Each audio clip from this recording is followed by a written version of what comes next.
வணக்கம். இன்றைக்கு நான் துள்ளு மண்டையில் மீன் குழம்பு வைக்க போகிறேன். இதை சங்கரா மீனுண்டும் சொல்லுவினோம்.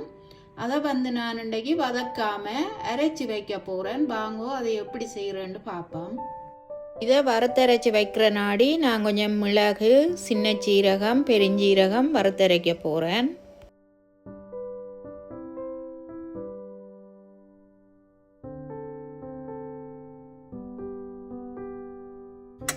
அதோட நான் கொஞ்சம் தேங்காய் சொட்டு எடுத்துருக்கிறேன், அதையும் சேர்க்க போறேன். இதுக்குள்ள ஒரு 5-6 செத்தல் மிளகாயும் சேர்க்கிறேன். தேங்காய் சொட்டிலையும் செத்தல் மிளகாய், மிளகு சீரகத்திலையும் கொஞ்சம் சூடு வர விட்டு நான் இதை ரக்கி எடுத்து அரைச்செடுக்க போகிறேன். ஊரிலேண்டா நாங்கள் செத்தல் மிளகாயையும் தேங்காய் சொட்டையும் நெருப்பு தணலில் சுட்டு எடுத்து அரைச்செடுப்போம் அம்மியில். இதோட 5-6 பேர் உள்ளியும் சேர்க்கிறேன்.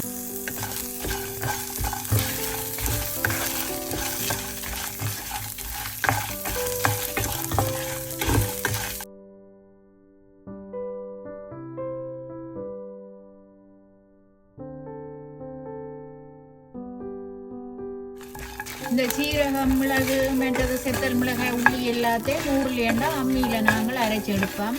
இந்த அரைச்ச கறி வைக்கிறதுக்கு இங்கே அம்மி இல்லாத நாடி நான் இதை மிக்சியிலே அரைச்சி எடுக்க போகிறேன். இப்போ இது நல்லா வறுவட்டுட்டு நான் இதை ரக்கி எடுக்க போகிறேன். இந்த அரைச்ச கறியை வைக்கிறதுக்கு நான் ஒரு சட்டி அடுப்பில் வச்சு வெங்காயம், தக்காளி, பச்சை மிளகாய் சேர்க்கிறேன்.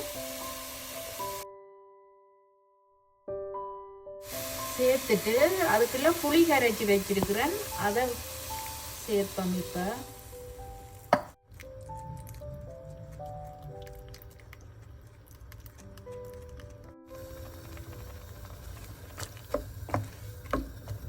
இந்த புளியில முதல் அவியட்டும் இந்த வெங்காயம், தக்காளி.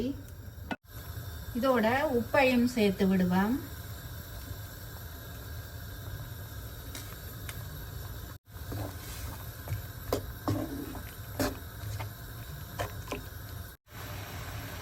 இனிமே இதோட வறுத்தரைச்ச கலவையை விடுவோம். இதுக்குள்ள நான் இனிமே யாழ்ப்பாணத்து கறி பவுடர் ஒரு 1.5 டீஸ்பூன் போடுறேன்.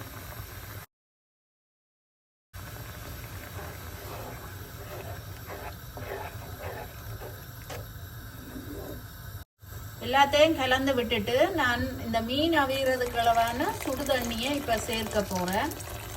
கொஞ்சம் குழம்பாத்தான் இதை ரக்க போகிறேன்.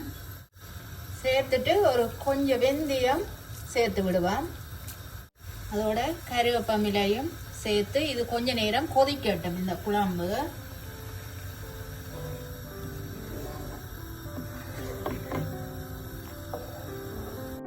மூடி விடுவேன். குழம்பு இப்ப நல்லா கொதிச்சு வந்துட்டுது. இனிமே நான் இதுக்கு மீனை சேர்க்க போறேன். துள்ளு மண்டை மீன் முதல்ல சேர்த்தமண்டா கரைஞ்சிடும். அதனாடித்தான் நான் இந்த குழம்பை கொதிக்க விட்டுட்டு சேர்க்கிறேன். இந்த சின்ன மீனில் அரைச்ச கறி வச்சோம்னா நல்ல ஒரு டேஸ்டா இருக்கும் இந்த துண்டு மீன்களில் விட. அதனாடித்தான் நான் இந்த துள்ளு மண்டையில இன்றைக்கு வைக்கிறேன்.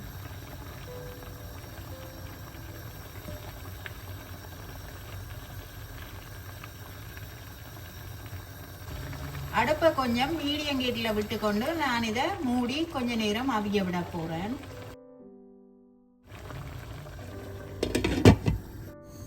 இப்போ மீன் குழம்ப பார்ப்போம் வாங்கோ. இப்போ மீன் குழம்பு நல்லா கொதிச்சோண்டு வந்துட்டுது. இந்த மீனை மெல்லிசா மெட்ட சைட் திருப்பி விடுவோம். இப்போ மெட்ட சைட் மீனை திருப்பி விட்டுட்டு கொஞ்சம் கருவேப்பிலை சேர்த்துட்டு ஒரு நிமிஷம் விட்டா காணும். இதை ரக்கி எடுக்கலாம். மீன் கன நேரம் அவிய தேவையில்லை, அவிஞ்சிட்டுது. சின்ன மீன் தானே பண்ண அவிஞ்சிட்டுது.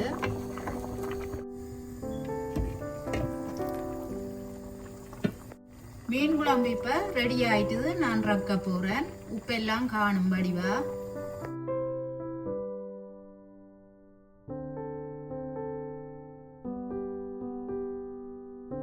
நான் இப்ப இந்த துள்ளு மண்டை மீனை வச்சு குழம்பு செய்து எடுத்துட்டேன். இந்த சின்ன மீன்கள் இருந்தா நாங்கள் வதக்கி வைக்கிறதிலும் விட இப்படி வறுத்தரைச்சு கூட்டி வைக்கிறது எவ்வளவோ நல்லது. நல்ல ஒரு டேஸ்டாயும் இருக்குது. உங்களுக்கு இந்த செய்முறை பிடிச்சிருந்தா எங்கட சேனலுக்கு ஆதரவு தாங்கோ. நன்றி.